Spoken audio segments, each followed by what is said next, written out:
یہ جو فیملی ہوتی ہے نا، یہ تسبیح کی طرح ہوتی ہے. اور ہم نے دیکھا ہے کہ یہ جو ہے نا تسبیح کے اوپر والا حصہ، یہ ماں باپ ہوتے ہیں. جب یہ چلے جاتے ہیں نا تو اپنے بھائی بہنوں کو جس طرح تسبیح کے دانے بکھرتے ہیں نا، اس طرح بکھرتے دیکھا ہے.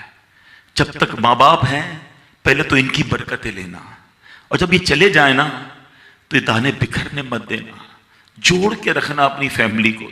یہ فیملی یہی تو پیار ہے زندگی میں.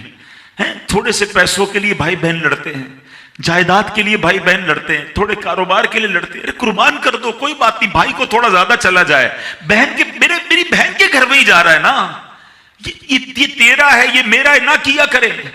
یہ گھر کی محبتیں آپ کو بہت ساری بیماریوں سے بچاتی ہیں. حدیث پاک میں آتا ہے جس کا مضمون ہے، جو چاہتا ہے کہ اس کی زندگی میں اضافہ ہو جائے، عمر میں اضافہ ہو جائے، بری موت سے بچے، اسے چاہیے کہ وہ صلہ رحمی کرے. صلہ رحمی کیا ہے؟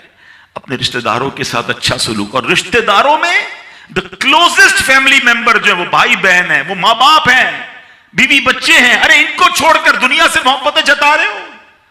نہیں میرے پیارے اسلامی بھائیوں. تو اپنی بچیوں کے ساتھ اور اپنی بہنوں کے ساتھ بالخصوص اچھا سلوک کرنا. خوش نصیب ہے وہ بھائی جو بہنوں کا مان ہے، خوش نصیب ہے وہ جو والد جو اپنی بچیوں کے ساتھ اچھا برتاؤ کرتا ہے. بہنوں کی دعائیں بھائی کو بہت اوپر لے جاتی ہیں. خوش نصیب ہے وہ بھائی. اچھا ہمارے ایک اور نظام پتہ ہے کیا ہے کہ جب تک ماں باپ کے ساتھ رہ رہے ہیں تو چلے بھائی بہنوں میں پیار ہے.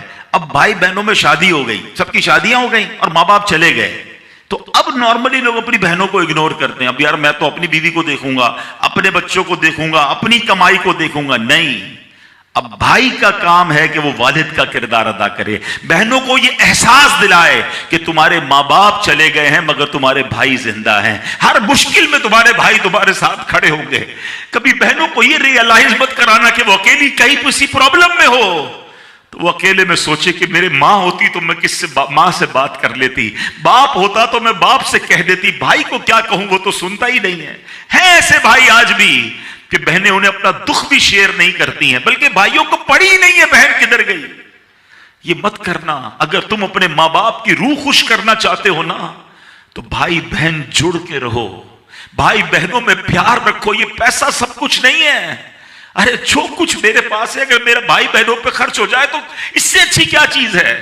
یہ یاد رکھیے جو سوشل میڈیا پہ ہزاروں فرینڈ بنائے بیٹھے نا کہ میرے 5000 فرینڈ تو میرے 10,000 فرینڈ، کسی دن بستر پر پڑو گے نا اسپتال میں تو اس بستر کے کنارے تمہیں تمہارے بھائی بہن ہی نظر آئیں گے.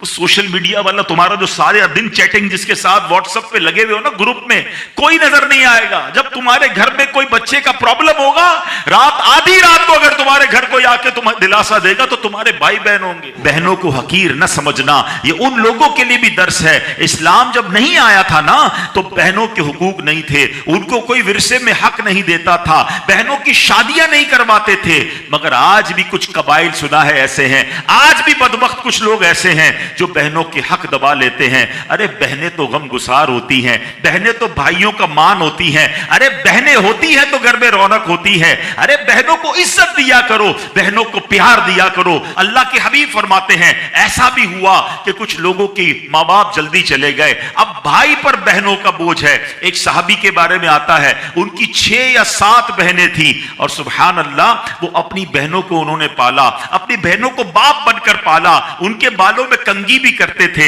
اور جب بہنوں کی شادیاں ہو گئی، بہنیں بڑی ہو گئی، اپنی شادی تاخیر سے کی اور شادی بھی کسی بیوہ سے کی. پوچھا گیا کہ کیوں بیوہ سے شادی کی؟ کہا میری بہنوں کو ایک ماں کی حاجت تھی، میں کوئی جوان لڑکی لے آتا تو بہنوں کا کیا ہوتا. اللہ اکبر، یہ صحابہ کا انداز. اور آج جو بہنوں کا حق دباتے ہیں، آج جو بہنوں کو ذلیل کرتے ہیں، نہ کرنا. ہمارا